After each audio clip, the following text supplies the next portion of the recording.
Session number 3, winners versus losers, and how you could be a winner for the rest of your life.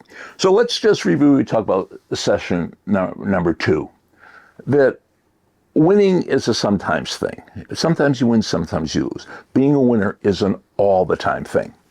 So Billy and I are here at my office at Montclair State University, about 12 miles from New York City, and it's a Saturday afternoon. In a couple hours, there'll be a football game. I have not gone to a Montclair State football game for about 12 or 14 years. People say, why don't you come to our games? I said, because Chris D'Andrea graduated. And they said, well, who's Chris D'Andrea? And I have to tell them the story. That I had the student that when he played football, he was so on fire. I've never seen a pro athlete like Chris D'Andrea. You know, Michael Jordan had that fire. You know, Michael Jordan's coach at UNC said, Dean Smith said, you know, Michael is the only kid I ever coached that had an on switch and an off switch. And he never used the off switch. He just was on all the time. That's how Chris D'Andrea was. So I was so into watching Chris D'Andrea that I used to bring my friends to home games to watch him. And they said, well, how come you've never taken me to a football game? Why are you taking me to a football game? There's a player I want you to see. So I picked my friend up. We get to the football game real early, like for the pregame warm-ups. And my friend would usually say, well, who do you want me to see? I said, I'm not going to tell you. I said, wait a second. You're taking me to a football game to see a player, and you're not telling me who the player is? I said, I want you to tell me who the player is. Within about 5 minutes of the pregame warm-ups, they'd say, number 27, right? I said, exactly. Chris D'Andrea. His energy infected the whole team. He was unbelievable. And that's what I want for you. Now, this is a skill. This is a skill that you could develop. But there are 5 killer words that will keep you from being a Chris D'Andrea or a Michael Jordan. And these 5 killer words are, I don't feel like it. I don't feel like training like Chris. I don't feel like shooting like Michael. I don't feel like being into it. Today is also college football all over the country. I love watching college football on TV. I love watching the pregame.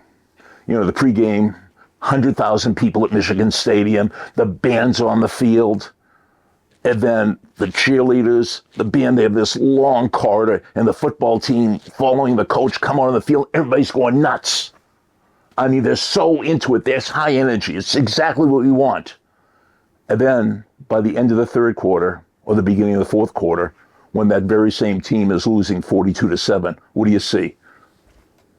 They're not into it anymore. Oh, the band's into it. The cheerleaders are into it. The players aren't into it. You cannot be that way. You cannot be affected by the score. You have to be into it, regardless of the score. You have to be into it whether you're starting or not. You have to be into it whether you're bored or not. And I'm talking about the same thing in class. Let me ask you a question. Are you in school? Or are you into school? In school means you're enrolled. Into school means you're involved. And rarely do I ever have a Chris D'Andrea student that's into it. Billy, who's taping this with me, he was a totally into it student. And I might have had 10 of those in 45 years. I want you to be totally into it. And as we mentioned last time, you could be into it because it's a skill you have to develop. But why is the team hanging their head in the fourth quarter? Why are you acting bored in class? I don't feel like it. I don't feel like doing that. Feelings aren't facts. Just because you don't feel that way doesn't mean you don't have to act that way. When you don't feel like it, you act yourself into it. One of the nice things about being a college professor is you can invite people to speak in your class, and they usually accept. One of the great guest speakers I've ever had was the late, great Tom Fleming, 2 times winner of the New York City Marathon. And when he came to my class, he said when he was training, when he was a world-class runner, he used to train by running 135 to 150 miles a week. You hear what I said? 135 to 150 miles a week. And one of my students said, when you ran that much, did you always feel like running? And he said, most days I didn't feel like running until I started running. Most days I didn't feel like running until I started running. So if you want to be a loser, wait till you feel like it to do it. Winners do it, and then they feel like it. So winners put their body in motion and the emotions will follow, while losers are waiting for inspiration. Here's how it works. Your actions will change your attitudes, your emotions will change your emotions, and your movements will change your moods. So over the course of these sessions, hopefully you will not see my energy go up and down. It has to be constant, constant, constant. So when you're on the court, you're in the field, you're in the weight room, you're in the library, you're in class, you have to be just like I'm being. You have to be into it, into it, into it. Whether you're teaching or whether you're listening, whether you're coaching or whether you're playing, whether you're starting or you're on the 15, it doesn't matter. We are training you to be a winner. So winners act like it all the time, and losers act like it when they feel like it. It doesn't work that way. If you're a doctor, are you going to do your best surgery when you feel like it? Absolutely not. You have to be into it regardless of how you feel, no matter what.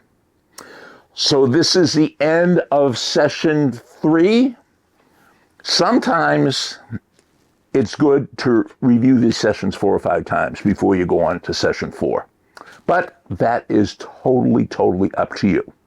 Sometimes it's good to take notes and review the notes before you go on to the next session. But that is totally, totally, totally up to you. So I want you to be totally into these sessions. I want you to be like a Christy Andrea. Because here's how it is mentally. Here's how it is being an Intuit student. Your brain, your mind can be either Teflon or Velcro. Teflon, things roll off it. Velcro, things stick to it. So when you're in class and you're acting totally, totally into it, more of the things that you're going over in class will stick to your brain. When you're Velcro, more things will just roll off it. This is the end of session 3.